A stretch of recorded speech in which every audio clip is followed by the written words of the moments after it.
worked. All right. Well, we are live, and I know my mom's here. So hi, Norma Jean +1.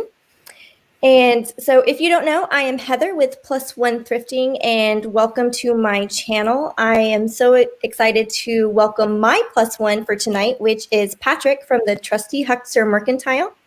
Hello. And today we'll be doing a live interview, so make sure that you have your questions ready. I have mine ready, but I think we will give a few minutes for maybe a few more people to join us. I know some people are for sure coming. Hi, Christina. Hi, Christina. Let's see. Oh, we already have 6. Katie. Hi, Katie. Welcome, welcome. All right, thank you again for joining my channel for the interview. I'm just going to go over a few little things of how this is going to go. This is a live interview, so I do encourage your questions. I will monitor them. I will put them on the screen so Patrick can answer them. And I will limit some questions to just kind of personal questions about who Patrick is and why he does what he does. And so I'm really excited. Hi, Julian. Thanks for joining us. Julian was my first interview a few weeks ago. So I'm really excited. Just remember, if I don't get your question right away, please text it again, or you can put it in all caps locks so I can make sure that I don't miss it. Hello, everyone. All right, so let's get started. I'm going to go ahead and ask my very first question for you, Patrick, unless you want more time to say hello to everyone. No, let's get started. All right, so my very first question is the story behind Trusty Huckster Mercantile, the name. Actually, Trusty Huckster has been my personal email address for 20 years.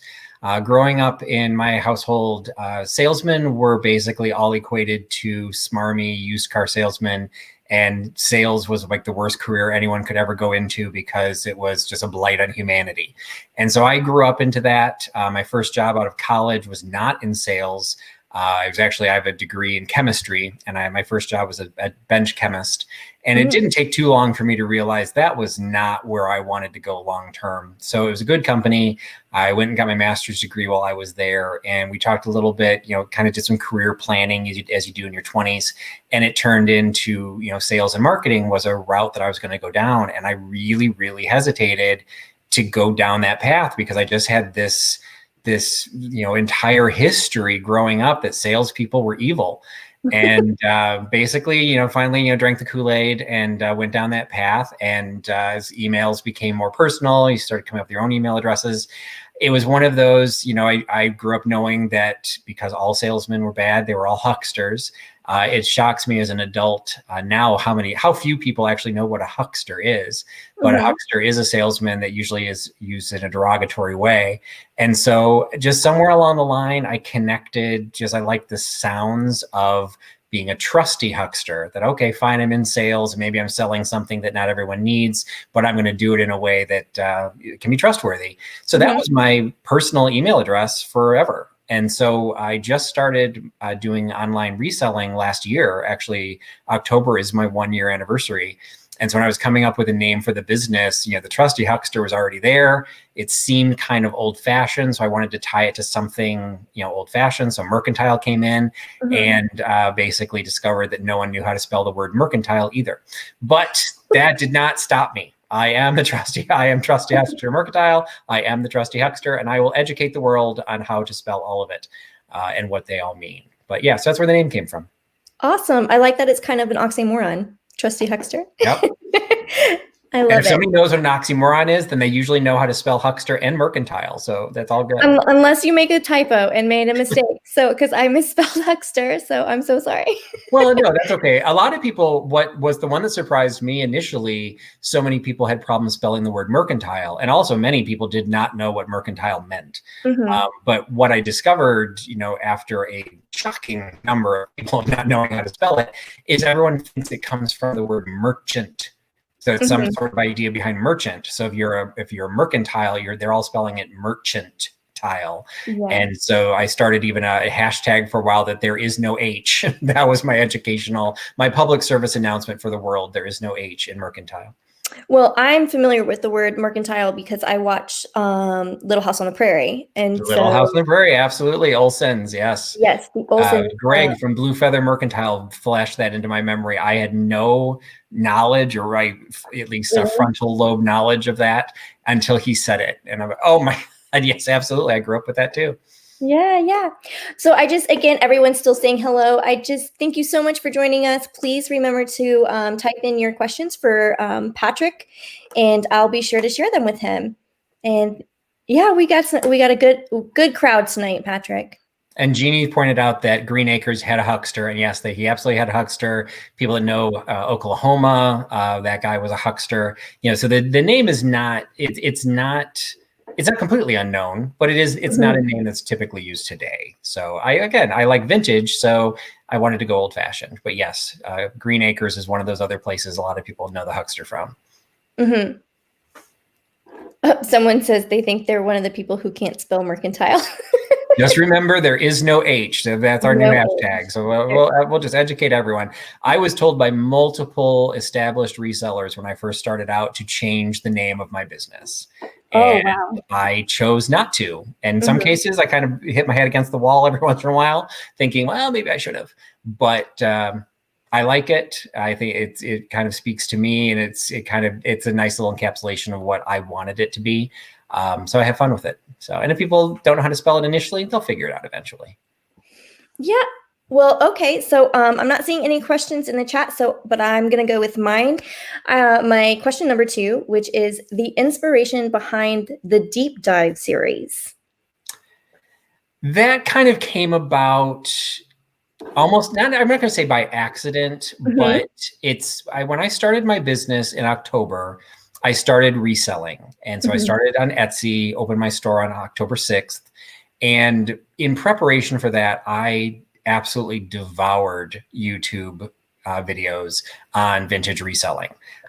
Anyone who's watched any of my earlier videos knows that I have a little shrine to Jeffrey from Real Nifty Vintage, because I watched every video he had multiple times. And I'm not kidding when I say a good chunk of my whole business philosophy and development came from how he framed his business. And I'm not necessarily saying it's because he's the best businessman or he carried the most interesting merchandise. He just had a really interesting way of sharing his information that made it approachable and I could understand it. And I learned from many others as well. But some of the videos that I really enjoyed watching were more educational videos. I'm not, and anyone who watches or follows my YouTube channel, you'll know I don't do a lot of shop along or shop with me videos. Very first one I ever did got filmed upside down. I don't even know how that happened. That's not something I usually enjoy watching, and it's not something I particularly enjoy doing. But watching people like George, the Antique Nomad, and even when people do some of the shop with me videos where they really start focusing on, okay, this is why I'm picking this item up. This is why I'm skipping this item. Danny from the niche, I think it's the Niche Lady. She does a really nice job doing that, where she'll actually explain, okay, this is why this is valuable, or this is why it may look valuable, but it's not. And so that educational aspect was something that I just really responded to. And then I started my business, and I kind of tucked that in the back of my head. And it took me a couple of months where I was just trying to figure out, well, what did I want to do? I started my YouTube channel in November, and I really did start it as a augmentation of my online business. I really wanted to be able to talk about what I was doing, what I had, and it just really wasn't taking off. I didn't have a lot of followers. I didn't really know what my videos should be. So I took basically a month or so off and kind of focused on, all right, what do I want to do? And that educational thing kind of came back to the forefront. And I came up with the idea, you know what? If I'm interested in this, maybe there are other people who will be interested. So I reached out to a couple of resellers and just said, hey, you know what? I think this is something that I would like to be able to do. I don't know how many people will be interested in it. And I got a nice response from the first couple of people. And when I really started rebuilding my business right around the time of COVID, those were the first videos that I started doing, and they did become very popular. And Katie says she loves the deep dives. She always learns so much, and she's actually been a part of them. And for anyone who may be new to Patrick, I don't know if anyone is actually new to him. I consider the deep dives as like free education for resellers, because if we watch your deep dive, especially the golden books one or anything, it gives us an eye of what to look out for when we're out there in the wild, instead of just trying to figure it out on our own. And so I think it's a valuable piece of information that's free and available on Patrick's channel. And then Norma Jean says she also loves the deep dives. And Mid-Century Wasted, she also enjoys them as well. So you're doing a good thing with those deep dives. And I appreciate hearing that, because sometimes you do wonder when it kind of goes out there and you see, we tend not to compare ourselves against other people, but there's some of that's natural where I say, okay, I don't have the viewers. I don't have, I didn't want to do live sales because I didn't think I had enough people. You start looking at that. The deep dives end up getting a really nice attention while they're live. But then they sit out there, and that was the idea behind them. They sit out there as a reference that even if you can't see the live version and ask your own questions, you can go back and watch it later or rewatch it. And I really don't talk to any of the deep dive participants. I don't coach them at all. Yeah. I'll say a couple of this is some of the questions I'll be asking, and they can watch other deep dives to get the idea. But I'll do my own research in prepping for it. And you can tell the most recent one with Katie with the vinyl, the one with the golden books. I had done some of the research, but all of a sudden pieces of information were coming at me that I had missed. And, somebody even said with the golden books, I was like a kid in a candy store, that all of a sudden I was like just as excited as everybody else because I was learning something as well. And I hope people like that type of information. And even if they don't, I like it. And I have fun doing the interviews. And this is kind of weird being on the other side of the table, being interviewed, but that's okay too. That's okay. Well, all I'm asking you to do is be an expert at knowing yourself. So I still work on that every day, but I think I can do it. Well, we have one of our first questions is Norma Jean +1 says, do you know how to sew or quilt? Actually, I do. My history includes a divorce. But prior to the divorce, my wife and I actually owned a quilt shop, 3,500 square foot brick and mortar quilt shop. We owned it for about 10 years. And as anybody who's owned a family business knows, you do everything, including cleaning the toilets and emptying the garbage when you own that business. And one of the things that I was involved in was when we got new lines of fabric, when we got new patterns, we needed to show them off, and we would start quilting. And I do know how to quilt. I do know how to sew. I do know fabric, thread counts, things like that, things that you never think you'd ever learn. But it's information that I still have. But then what I find interesting is so many people will get so excited about quilts and textiles. I'm not. I lived it for 10 years. And I'm kind of like, I need to distance myself a little bit more from that before I really get into it, because we would hold quilt appraisals at the shop, so we would be around vintage as well as contemporary. Fatbird Finds is based in Paducah, and those two ladies met working at the Quilt Museum. We went to there all the time. We went to the quilt show all the time. Sometimes you just need to walk away a little bit. But yes, I do know how to sew and I do know how to quilt, and I'm not embarrassed to admit it. That's awesome. Most military men know how to sew. That's true. They have to, so there's no shame.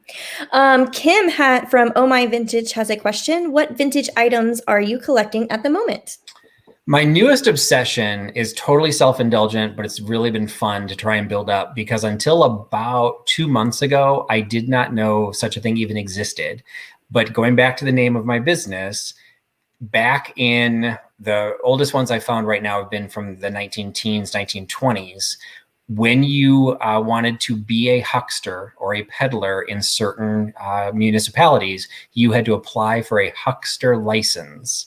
And so there are such things as huckster licenses that are out there. And some of them are little badges. They're like little medals that you would actually have to wear on your person or somewhere to show that off. Some of them are certificates.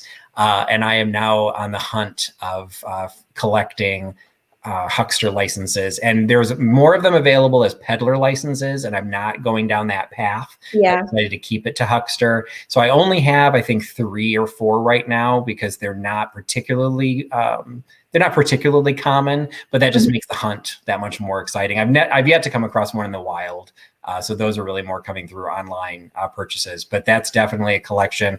I do not have a shipping station right now, and I'm in the process of creating one. And I want to put all of that Huckster memorabilia on the wall above the shipping station. So that's my goal. Left Lane Finds, what are the items you like to thrift the most, either for your booth or your live sales?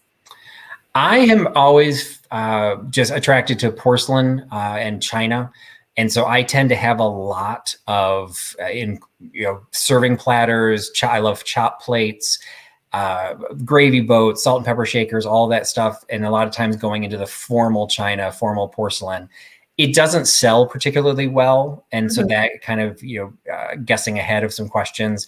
One of the things that I've learned over the past year is just because I like it doesn't mean it's going to sell. But I still have a hard time passing up. If I see a chop plate at a good price, I will bring it home. I will give it a good home, and it will probably sit in my home forever because they're very heavy to ship. So they're expensive to sell online. I've tried to sell them in my booth spaces, but you got to find the right buyer for something like that. But I really like the looks of those things. For my own personal collections, what has gotten a little noteworthy is for those who are new to my channel, this is where I do all of my videos. So my 19th century crocks are always behind me. At this point, I'm not building that collection, but I'm always on the lookout for better pieces of that collection. So what I started was filling it in with things to fill the space. And now I'm on the lookout for higher quality so that I can retire and resell an older piece. It's still a good piece. I don't have anything that's bad in my collection, in my opinion. But there's always a way to step up. So I'm very much a believer in quality over quantity. Absolutely. Would you sew a square with your logo for us to buy? I've never even considered that because I don't know why anyone would want one. I am doing something new. I will actually give you, let me slide out a picture for 2 seconds. Go ahead. I will give you a sneak peek of something that will actually be premiering tomorrow night on my live sale. I did go out and took my logo and I created coasters. I was going to say coasters. A long story short, again, people who don't know my channel, it's not a very interesting story, but I've become known for selling coasters. I see no problem owning a lot of coasters, and I do own a lot of coasters. I also sell a lot, partially because they're easy to ship. And so I really started picking those up, selling porcelain coasters, all types of variety, because they're easy to list, they're easy to ship, they're inexpensive, they almost always go first class. So they're just a really good item to have.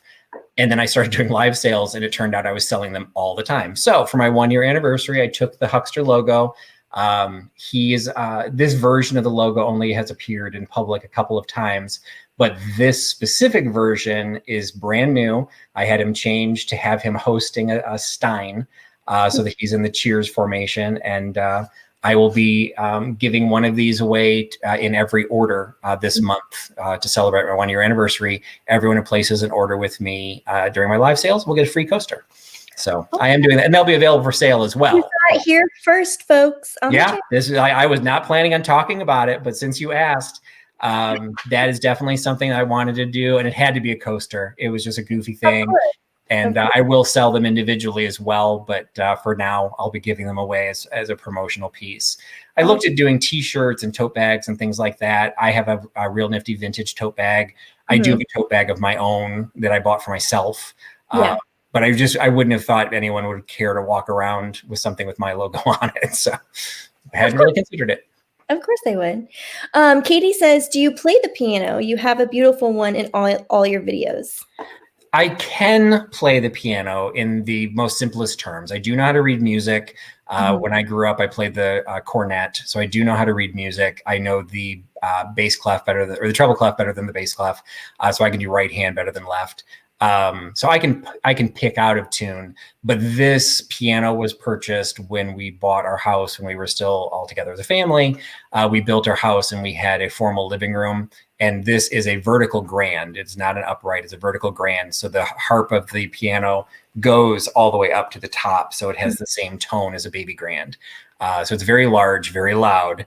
And this is the piano that the Huckster helper learned piano on. So she had lessons in the house every week for about 10 years. And so I do not play it now. And I am now in a townhouse, and the wall behind this piano is the shared wall of the townhouse. I don't know if the neighbors would be too appreciative if I started beating out some tunes, but if that dog keeps barking, I just might. Maybe at 1 o'clock in the morning too. So you never know. No, I used to live in a townhouse, so I understand that. If you could go anywhere in the world to thrift, where would you go? Ooh, I love your food. That's a really good question. When I started, one of the things that started me, motivated me to do the online selling is I'd started a new job that gave me a 9-state territory in the central United States and upper Midwest, from Illinois, Wisconsin, Minnesota, North Dakota, South Dakota, Nebraska, Iowa, Kansas, and Missouri. So I've done some sourcing through all of those areas. But if I were going to pick any place, it would have to be international. I did go to a flea market in Austria, in Vienna, during Christmas and New Year's, and had an absolute blast. Luckily, I had my daughter who could speak German, so she could translate. I've heard that the Paris flea markets are absolutely, second to none. So I think that would be fascinating. I have no real interest in going to Paris, but if I was there, I'd want to go there for the thrifting. But I lean toward European antiques. I like American vintage as well, but a lot of the glass pieces that I purchase, they're actually European. I like that aesthetic. I absolutely love German and Austrian porcelain, Bavarian porcelain. So doing any sort of thrifting in one of those, getting the real stuff in the real backyard, I think would be fantastic. Yeah, for sure. I've only been to New Zealand, so. You've been to New Zealand? I have not. I've been to 35 countries, but I have not been in New Zealand. No, I've only been to, I've been to Mexico, and which I don't think really counts, but I've been to 6 of the 7 continents, so that's also a bucket list at one point. Yeah, so do one of those cruises that gets me onto Antarctica. I did go to New Zealand, so I do have that in common with Nathaniel. All right, so we have some questions coming in. What sells the best on your live sales? It's a combination. It's definitely something I'm still trying to master. One of the not particularly proud statistics I have, but it is what it is. I've yet to sell everything in a live sale ever. Closest I've had was only having one item not sell. So I at no point consider myself a master knowing, what everyone's looking for. I will say that kitsch definitely sells better than anything else. And I don't necessarily carry a lot of kitsch. I've had to kind of go out of my comfort zone a little bit to drift into some of those areas because I know that they're popular. So I'll bring some of those items in. In general terms, what I've discovered as well, and this took me a while after doing a couple months worth of live sales, it's being sensitive to the size and the shipping. A lot of people don't consciously, think about what it's going to cost to actually ship it unless they've been buying through a lot of live sales. And so what I discovered is anytime I have something larger, particularly if I'm Trusty, I'm the Trusty Huckster, I will say, okay, this is going to weigh about 3 or 4 pounds, so it's going to cost some, consider there's going to be some real cost to ship this. Then people tend not to want to buy it. So I started going into a lot of smaller items. And my sweet spot for the price point hovers between $8 to $12. I know some people have been very successful getting much higher prices. I've sold things for higher, but that's not where I'm interested. I want people to have fun, and I think you can have more fun buying something for $5 than you can buying it for $25. Or if you only buy one thing, if you buy $25, you're probably only buying one thing, and people like to be able to buy more so they can split up the shipping cost. Absolutely. But pretty much I try and have a wide variety. I do have coasters at every sale. And at this point, they do sell at every sale, but I'm also selling them for far less than they're worth. And I think some people are just buying them because it's funny because they're buying coasters from the madman who loves coasters. Well, Christina wants to know what your next goal is as a reseller. That's a great question. It's something I've been thinking about a lot because I am coming up on my 1-year anniversary. Admittedly, the live sales have been a wonderful distraction, but they have been a distraction. Going a little bit into my personal life, I do this on the side. I have a full-time job, a full-time day job, somewhat traditional 9-to-5 job, but normally that involves travel. And I typically would only be gone 1 to 2 weeks a month, but I would travel. And that was initially, I was traveling to those 9 states. That's how I was sourcing material. When COVID started, that was when I started the live sales. And I really started focusing on, turning some inventory there. I had plenty of inventory. I never ran into the problem of, oh no, I don't have enough to sell. Oh yeah, I had plenty to sell. So that was never the issue. But what ended up happening was I started focusing so much on the live sales, and I do them every week. I was really letting my Etsy shop, and initially I only had an Etsy shop. I was really letting that fall. So I started right when the live sales started. I went really big and tried to get a lot more into my Etsy shop. So I went from about 200 items listed up to 350. And I did that all within like a month because I was concerned I was going to lose my daytime job because of COVID. So I really went deep into building my YouTube presence, building my live sales, and building my Etsy business, and starting on eBay. And all of that went really well. But then once the live sales kept going and kept getting more and more successful, I stopped listing on Etsy. And I basically have sold about 150 items over the last couple months that I'm down back down to 200, and it's not selling as well. So my next real goal is to stabilize my Etsy and eBay business. I'd like to be at a point, and I think this is a manageable goal because it's a side business. I'd like to average 1 order a day. I've been doing this for about a year, and I've yet to reach that average. During fourth quarter last year, actually, I take that back. During fourth quarter last year, I did average more than 1 a day, but it was a case where I would go a day or 2 without an order, and then I'd have like 5. So like over the course of the month, I had more than 30 sales, but I wasn't averaging 1 sale a day. So that really is my goal. I'd like that to stabilize itself a little bit. And I need to kind of figure out what that magic number is of how many pieces do I need to have listed? What am I going to list on eBay? What am I going to list on Etsy? Really want to try and maintain that. I am going to start traveling again at some point. So the live sales are going to be a lot harder for me to do. And I just started in 2 physical locations, seeing what's going to sell there, because I'm also hoping they will keep me going when I'm traveling, because I won't be able to do the live sales as easily. So my goal is really just to kind of stabilize that business. Still looking at it as a side income. I've added some beautiful pieces to my collections solely by the money I've made from live sales. So I'm very grateful for that. But at this point, it is nowhere near what I would need to be able to do to replace my standard income. And that's not the goal at this point. Knock wood, it doesn't have to become a goal, but so that was something I had initially, was an average of 1 sale per day, and I never really consistently met that. So that, I think, is really my focus for this coming year, is to really establish the online portion of it and get that into regular activity. Okay. Well, I don't know if you've been seeing all the amazing comments about how much everyone loves your coasters. Well, that's great to hear. No, I was trying not to. I am horrible about reading the comments when I'm trying to do anything else. I'm talking. I'm trying to look at the camera, so I'm not. It doesn't look like I'm ignoring everyone. So I tend not to see the chat, but I appreciate. And Trusty, he appreciates you as well. I should have put my Huckster hound back up on the corner so Huck could be nodding his approval as well. But that's okay. It is a challenge I'm trying to look at you, and like I am listening and paying attention, but also make sure I don't miss any questions. But so we have, what is your favorite vintage item you have? Probably the favorite vintage item that I have is not one that I specifically thrifted. It's actually a family piece. I have a pressback oak rocker that was my great grandmother's. And so it just sits in the corner of my bedroom. It's not really stable enough for anyone to sit on, particularly me. So it just, right now it's holding a quilt that I quilted.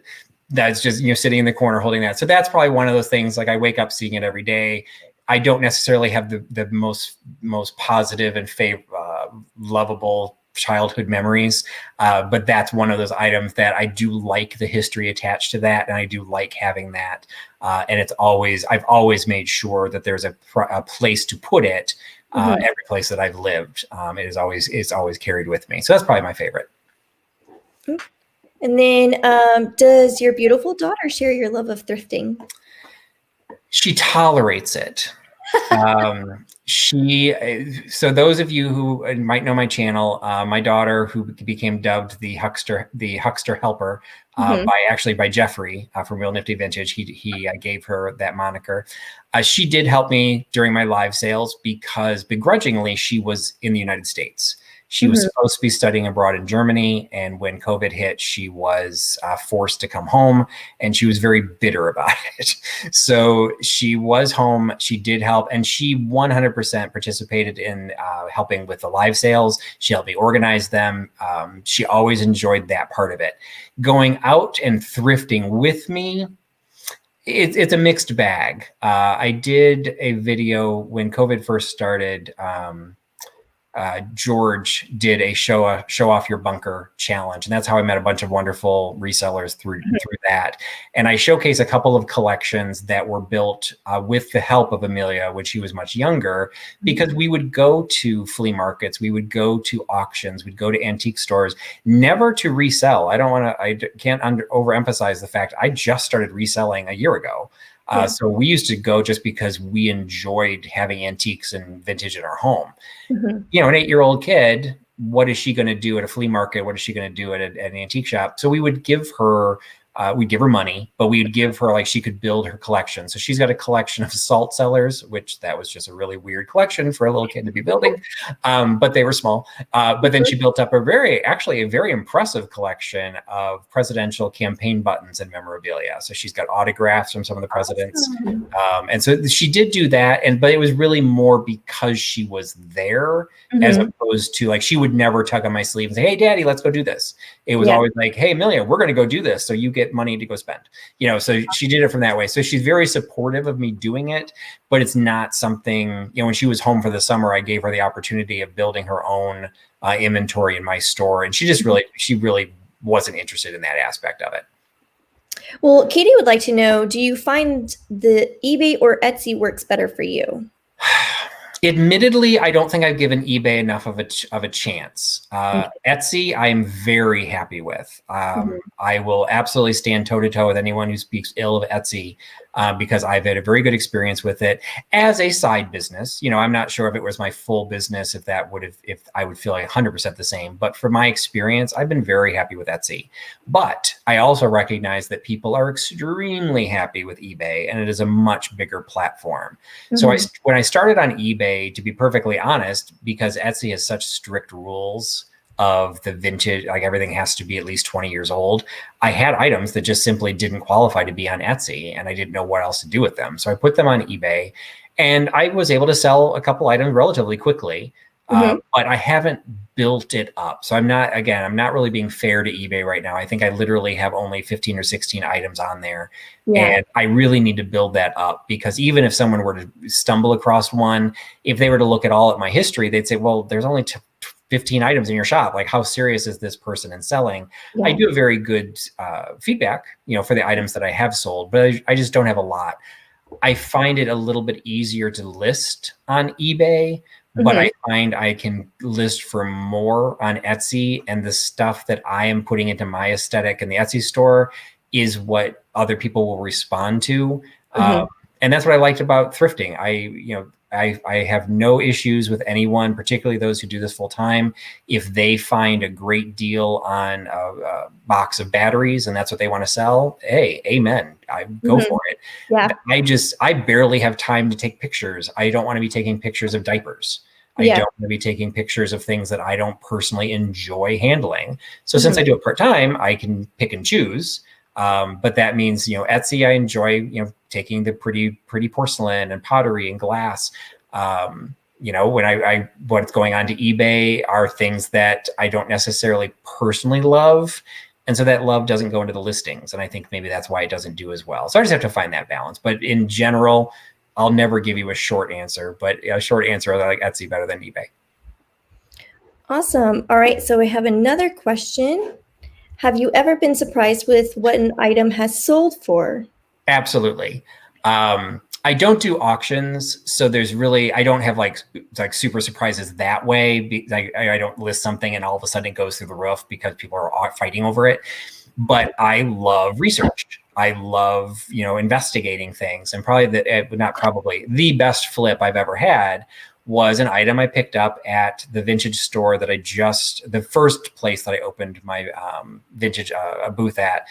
There was this little wooden carved figurine of a tiger. He was wearing a beanie and he had a sweater that had the letter P on the front.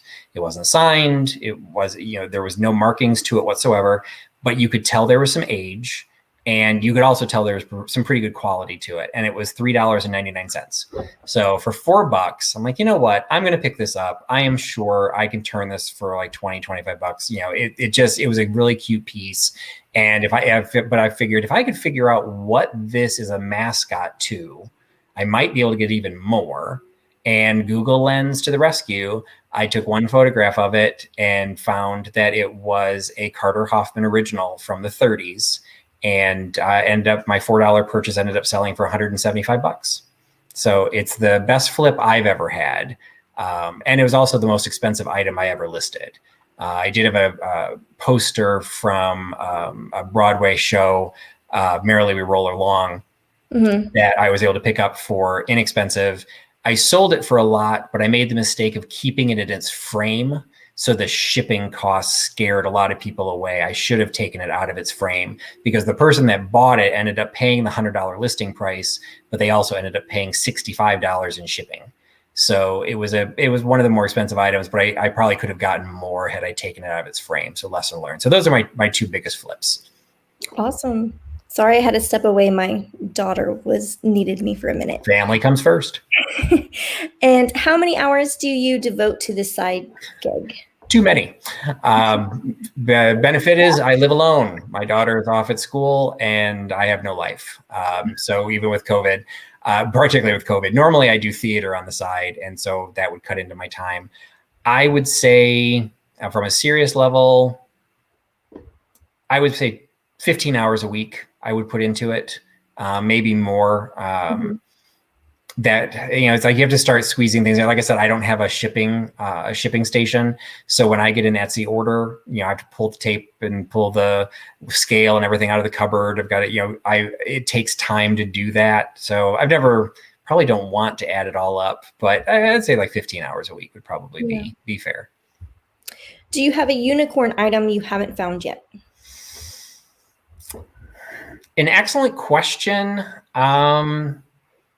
But I would probably say at this point, no. There's a couple pieces that I have access to. I just don't want to pay the money for them. So I'm not sure if they still count as unicorn. So probably more of a unicorn piece would be, I have a small collection of glass flower frogs, figural glass flower frogs. The ones that I like the most are European, and they tend to go for significant amounts. And half the time they're in Europe, so they have to pay for the shipping. So there's a couple of pieces in there that there's an Instagram page that I follow. It's called Art Deco Collection, Art Deco Glass Collection, I think. I drool every time a picture shows up, because this person it's like a museum quality collection of some of the most amazing pieces. And I would love to be able to build that portion of my collection, because that's probably the most anemic collection I have. But I really want to build that in the right way. For the rest of my collections, if I find another 19th century crock, I'd love, but nothing particular that I'm on the lookout for. Awesome. Nathaniel finally joined us. Hey, Nate. And we have Dottie Lynn and Laura Bemos. Hey, Laura. Welcome, you guys. Laura was another one of my deep dives. Yes, she did the Dominoes one. I actually did. Someday I'd like Nate to do a deep dive, because he's got some amazing collections as well. So everyone should follow his channel. Yes. 1969 Nathaniel. I can put a link to all your deep dives in the description after this is posted. Yeah, I have a playlist. So once you find my channel and find the playlist, they're all there in order. And I think I'm up to eight now, maybe. I think Katie was maybe going to be 9, or maybe you do have 8. I can't remember. I don't remember. It's something I should know, but I don't. We ended up missing one week. I was watching all of them, so I can Excellent. learn. We're missing 1 week. The next one coming up is in 2 weeks, and that one is Halloween, vintage Halloween. So I found an Instagrammer. She does not have a YouTube channel. I found an Instagrammer who specializes in vintage Halloween, and she is going to be doing a deep dive on her vintage Halloween collection. Sweet. Well, I have, I'm going to ask some of my questions because I think it's my turn now. Sure. So, speaking of the deep dives, what would your dream deep dive episode be? Ooh. I would say at some point, and this is something I have considered, I want to have enough of the deep dives from, I am, as you know, just like the vintage Halloween one, I am trying to broaden the audience that, you know, is reaching out to these. In some ways, the vintage community, while absolutely phenomenal and has been very welcoming to me and it's been I'm gracious to be a part of and grateful to be a part of, it's very inbred. It doesn't tend to expand outside to a lot of other areas. So there are some people that I've already reached out to, a couple people are on my list that are going into like full-fledged museum type deep dives where they've got access to amazingly high quality pieces that can still be of interest to those of us in the vintage community, but just at a much higher level. I want to be sensitive to the fact, like one of the questions I usually will ask is, you know, or ask the speakers to comment on is, okay, well, what do you think we're going to run into in the wild? You know, because we're going to go to Goodwills, we're going to go to auctions, we're going to go to estate sales. You're typically, that's a different level than what you're getting if you go to a Sotheby's auction. But probably my end goal, and maybe by the end of the next year or after doing these for a year, something I'd like to try and reach out to is to really make that big step and find somebody who has that type of a kitschy collection, but at a much higher caliber to be able to talk and give like the details of, okay, this is why this is super high quality. Doesn't mean, you know, maybe you're not going to find it in a Goodwill, but here's how you can tell the difference. And I think some of that would be fascinating. Mid-Century Wasted said they want to do a paint by numbers. Absolutely. She is already on the list. She will be doing a paint by numbers deep dive, and I think that will be fascinating. And I can't wait for it. All of the topics I've got coming up, I think will all be fun. So at no point by me saying I want to expand beyond this community. Any of the topics that are coming up? Yeah. I just had somebody cancel for the second one for this month, but I've got my cheat sheet of who I'm asking for. So let's see. So what I've already got scheduled is people that might have seen the fashion one. We did a vintage fashion on the 50s. I've got another one coming up that's going to be focusing on the fashion of the 20s. We'll be doing one on cigarette cards, another one on Steinbach enamel, fountain pens, Fenton glass, Pyrex, silver, brooches, American flatware, treasure craft, Native American baskets, and hopefully playing cards. Those are some really good topics. Yeah, I'm booked through the end of the year. As people cancel or have to shift around, it kind of makes the scheduling jump. But yeah, those are the topics that I've got. No, those are some really, really great. Like I said, I feel like just the whole playlist of your deep dives is like an encyclopedia for all resellers, and they should highly take advantage of that free education for sure. I can't remember who said it I think it was in the last deep dive, and it was one of those almost like a backhanded comment that was complimenting the deep dives, but was said in such a way that said, you know, these deep dives are so great, they're even interesting when you think they're going to be boring, or something along those lines, like, thanks.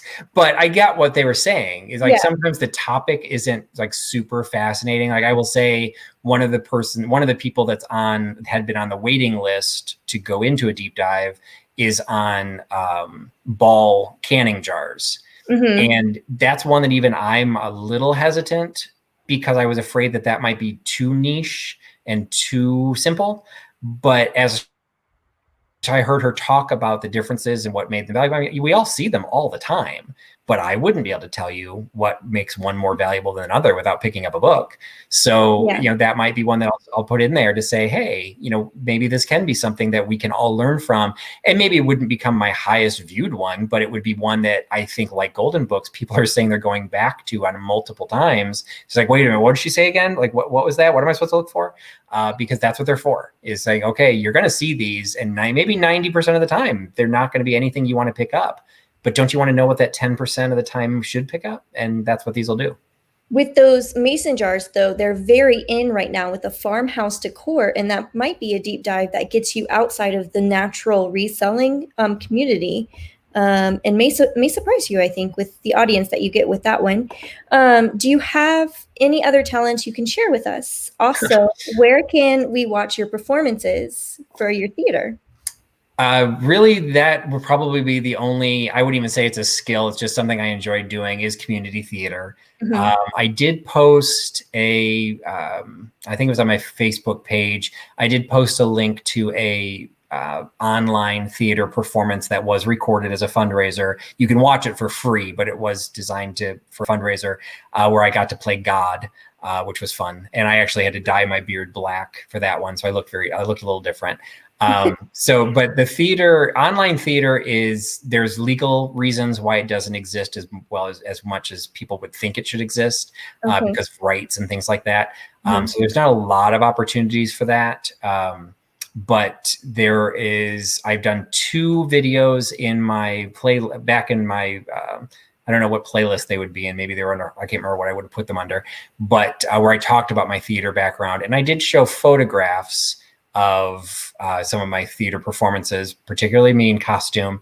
And I know that the one that I thought would get the most comments just happens to be one that hasn't been viewed very often, because it's the only place that you can see a picture of me in drag. Because I did perform, there's a musical version of Some Like It Hot. And I performed the Daphne. I was the Daphne role, the Jack Lemmon role. So I was in drag. I did not have my beard. So yes, there's a picture of that in one of those videos, and it's, for whatever reason, people just didn't watch it, because that's, again, earlier on. And it's always one of those cases, like, if somebody finds it, they've got blackmail material all over me, but I share it willingly. I love that movie. That movie's such a great movie. All right. Well, so I'm going to ask some more of my questions. And again, now, if COVID wasn't an issue and social distancing wasn't an issue, would you ever do a deep dive on location, like in a museum? Or I've actually considered doing that, and I might still. I'm involved because of theater. I've been involved with a number of different theaters in the Chicago suburbs. Unfortunately, because of COVID, a couple of them literally have ceased to exist. They've had to fold. So they no longer have a facility for me to do a tour of. But there is one that right now has extremely strict restrictions of being able to access the building. Even though I have a key to it, I'm not allowed to get into it. I really want to do a deep dive, or at least a tour of their props closet and their furniture collection. Because this is a theater. It's one of the oldest theaters in Illinois. It's been around for 75 years. And they've had their own space for about 30 of it. So because they've got a space, they've got a way to collect a lot of material. And so some of their costume collection is some of the best in the area. The person that's doing one of the last deep dive on fashion, and we'll do the next deep dive on fashion, maybe I will end up doing a tour of her facility, because she's the largest costume closet in the country. She actually rents costumes to other theaters around the country. And because of COVID, she has not had business for 6 months. So, that's why I invited her to do the deep dive initially, to get her a little bit of recognition. But if you're not doing a show, you can't really you can't rent anything from her. But some of her collection is amazing. So yeah, I would love to do something like that. And there is actually one item I didn't say out loud. There is one item that would access a personal collection. It is the largest collection of Korean pottery to ever have left Korea. And it's somebody that my daughter used to work for. So we've already got them kind of in the wings to maybe look at that collection. So awesome. I would love to see you on location and Especially like, yeah, that theater sounds amazing, especially because I shared with you a little bit before the interview started, I love old Hollywood. In anything old Hollywood, really. We have another question. What old movie shows do you like to watch? I like just about anything in black and white. I tend to, because I work from home regardless, like regardless of COVID, I Mhm. always work from home unless I'm traveling. And Mhm. yes, I have a desk, and yes, this is actually where I do my Zoom meetings for work as well. But there's a lot of times where all I'm doing is spreadsheets or emails, and so I'll just have a movie on in the background, and it might be something I've watched, and this isn't hyperbolic. I could have watched something for 50 times, and I'll just have it running in the background. Mhm. Probably my favorite movie of all time is Anti-Mame. I was Mhm. supposed to direct a production of it this past spring, and it was canceled because of COVID. And hopefully, it will be resurrected for next year. I love Anti-Mame. That's not black and white, but I love that. Favorite movie to watch from black and white: Philadelphia Story. Anything with Katharine Hepburn, Cary Grant, Jimmy Stewart. I like old Broadway musicals. I sing well enough for community theater because they never have enough guys to sing in shows. So I get cast because I'm a guy. Mhm. But I don't sing particularly well, but I do like watching musicals. And Mhm. I'm sure, what was I watching today? I'm sure I was watching something.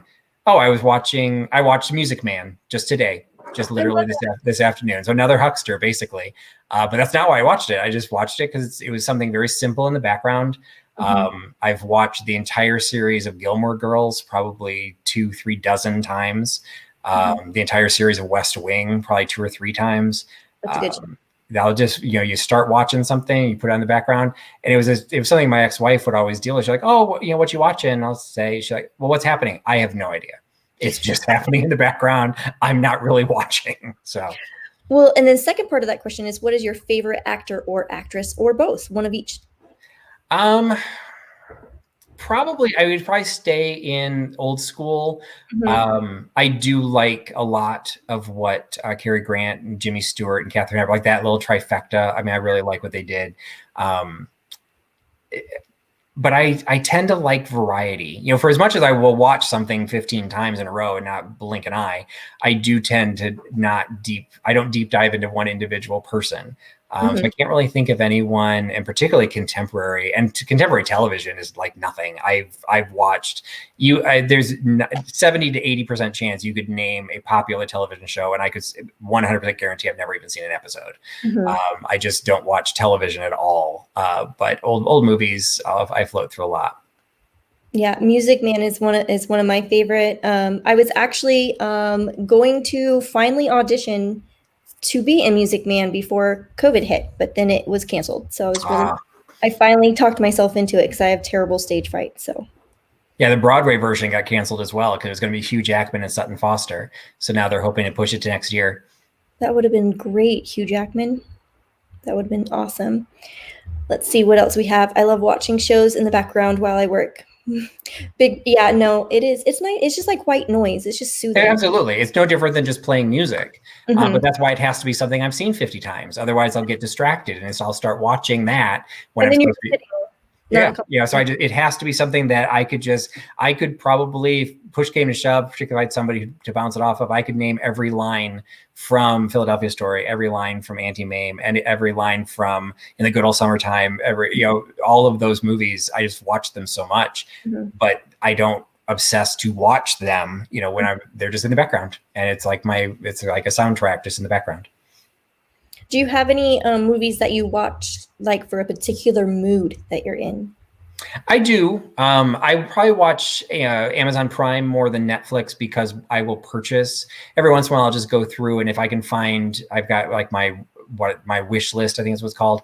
And if I can find one of them for $4.99, I will buy it. It Mhm. doesn't matter. I'll buy it. I actually have breakfast at Tiffany's because it was on sale for $2.99. So I'm like, oh, breakfast at Tiffany's. I'll buy it. I haven't watched it since I bought it.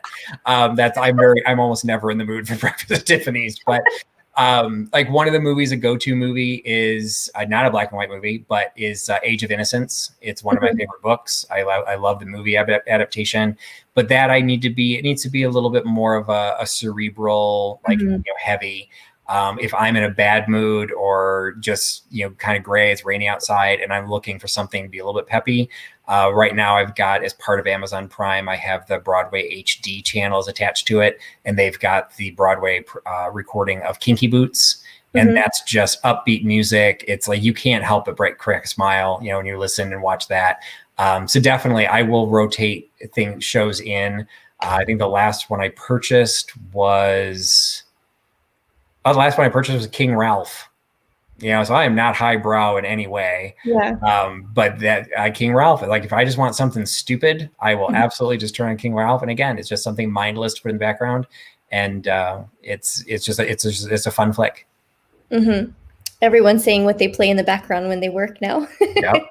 Yeah, it's good stuff. I bought many episodes of the Tony Awards as well, and so I will just let the Tony old recording of the Tony Awards run. Interesting. That's a good. I should watch that. It's $4.99 for the entire show, and it's like 2.5 hours worth of performances. You get some speeches, you get the depressing part of everyone died, but overall, it's really, you got the opening number, and I actually attended the Tony Awards. I took the Huckster helper when she was 16 for her 16th birthday. We went to the Tony Awards. So we had fun. So that's also why I like watching that, because I like, hey, we kind of saw how these were recorded. We kind of saw it was the year that Alan Cumming and Kristen Chenoweth hosted. But yeah, so I have some of those. So I'll just rotate those every once in a while. This is so funny because I was doing the exact thing last night. Lefling finds vintage movies have vintage items in the background. Do you catch yourself looking in the background? Absolutely. I love the amazing Marvelous Mrs. Maisel is fantastic to watch for that kind of stuff, because they're so attentive to that detail, and it's an era that's not that long ago. And just as we're all finding vintage items, they're finding those vintage items, so they're the real thing, and it's fun to watch it. Actually, I was just watching the Gilmore Girls the other day, and we were walking through walking through Emily's foyer, and she had a Stellmacher vase, or a Stellmacher porcelain bust, Secessionist 1910. I'd never noticed it before, and all of a sudden I'm like, oh my god, that's like, it's a jaw-droppingly beautiful piece, and it's just sitting on, like, they don't ever pay attention to it. She just walks by it, but it's because it's just a beautiful antique piece that would fit on her French Empire chest that's sitting in the foyer. So, it's fun. It absolutely is fun to catch stuff like that. And Triple S Mercantile, also known as Dottie Lynn, are you selling online on Etsy or plan on using other selling platforms? I think she just chimed in, so I don't think she heard you talk about how you're also trying out eBay. No, that's okay. Yeah, so it's definitely Etsy is the primary. eBay, I actually posted a couple new things on eBay just this week, because I do want to give it a shot. Obviously, it's the biggest platform out there, but that also means it's got the biggest competition. So that's what I'm trying to figure out is, if 2,500 or 200 other people have the exact same item, I don't feel it's going to sell for me on eBay, because I don't have that history. I'm not bumping up my search. I don't know all the tricks of how to do that. So right now, what's going on eBay are the things that, well, to be perfectly honest, there are a couple items that just didn't sell in my live sale. I just took photographs sitting around here somewhere. I just took photographs of the Hercules Lava Titan figure that I offered in my last live sale. And I kind of mentioned that there's a good history of this on eBay, that there was ones currently listed for $40. The last one that had sold was $17. Mine didn't sell. I listed it for 10. It didn't sell. So I'm like, you know what? No problem. Didn't sell. I will list it on eBay, because there's proof. First of all, there's only one other one available, and they're asking a ludicrously high number, that I can list it for a more reasonable number that's comparable to the last sale, and probably have a decent chance of selling that. So eBay will grow. I looked at Mercari and Poshmark, and actually reached out to a couple other resellers. I did a jewelry sale probably about 2 months ago, and I had several pieces of jewelry that did not sell, and I was concerned about putting them up on eBay or Etsy. So I was thinking maybe more of the specialty. I got a universal, unanimous response from the people I asked. They all said do Mercari over Poshmark, but I just never pulled the trigger. So DRH Retro something. Oh, I should know his name. I'm sorry. Mhm. He is on Instagram. He sells everything on Etsy, and he has fantastic success selling jewelry there. So I took some tips from him, and I'm going to post the jewelry on Etsy. But so I haven't really gone down the route of Mercari, Poshmark. I've looked at Grailed and realized that I have no business being on Grailed. And I still haven't figured out what Depop is. So of all of the different platforms, eBay and Etsy will probably be my focus, and Etsy more than eBay. Mm-hmm. Well, I don't know if you saw, but Laura Bimo said that she puts you in the background when she's getting work done, when she's working around the house. And Nathaniel says he puts you or George in the background. Oh, well, I'm honored to be in the same category as George. George is definitely an idol of mine. And he did mention it, Laura. We did talk about it. I don't think you were here yet. So we kept it pure. We kept it on dominoes, and hopefully we'll be doing one on cards at some point, because just in just text messages, Laura has helped me a lot in recognizing the value and what to look for just in collecting decks of cards. So I mean, there's stuff that we all run across all the time that it goes back to the question that was asked earlier. Is there anything that I've sold that I've been surprised by? I gave you kind of the extreme example, but there's been plenty of items that I just thought were like run of the mill that I thought, maybe I can sell this for 10, 15 bucks. And it turns around that they're selling regularly for 50, wow. So it's good to know the difference, because in some cases, two items could be right next to each other. One's only worth 10, one's worth 50. And you kind of need to know the difference. Mm-hmm. Well, it's the top of the hour, so I'm going to start wrapping this up. Before I do, I wanted you to get a chance to talk about your collaboration that you're doing that launches tomorrow. Thank you so much. So yes, in honor and celebration of my 1 year anniversary, I talked about that kind of at the beginning of the show. In October will be 1 year of my reselling business. So I am doing my very first collaboration, and it is Trusty's Vintage Firsts, and it will go live on October 1st, tomorrow at 1 p.m. Eastern. See, I tied all those ones as many as I could together. So the idea behind it is, whatever interpretation you'd like to give it, it is posting a video of a vintage first, whether it is the first item that you use to build up a collection, the first item you purchased in a live sale, if you're a reseller, the first item you sold, first item you bought to resell, any of those things. You could be sharing the actual item, could be sharing the story. I want people to take interpretive approaches to it, as long as they're clean. It's a family-friendly channel, so we don't need to know about all of your firsts. But if you share anything vintage first, I'm anticipating hopefully they'll just be short little videos. I don't do anything that's short, so mine's 18 minutes long. But it's I'm hoping that I loved participating in the collaborations that I've already done. I found some great resellers. I found George that's how his first challenge, show off your bunker, was great, and a lot of people I see in the chat participated in that one. But then I've done others that drifted into like the thrifting community. So I met My Blessed Nest and Ginger Chick Rehabs did some great items on thrifting. They're just some fun collaborations. Fatbird Finds did a fun one. There's fun to do, and I'd never done one, so I just was trying to figure out what to do, and this kind of landed as a subject. So it goes live tomorrow. Hashtag is Trusty's Vintage Firsts.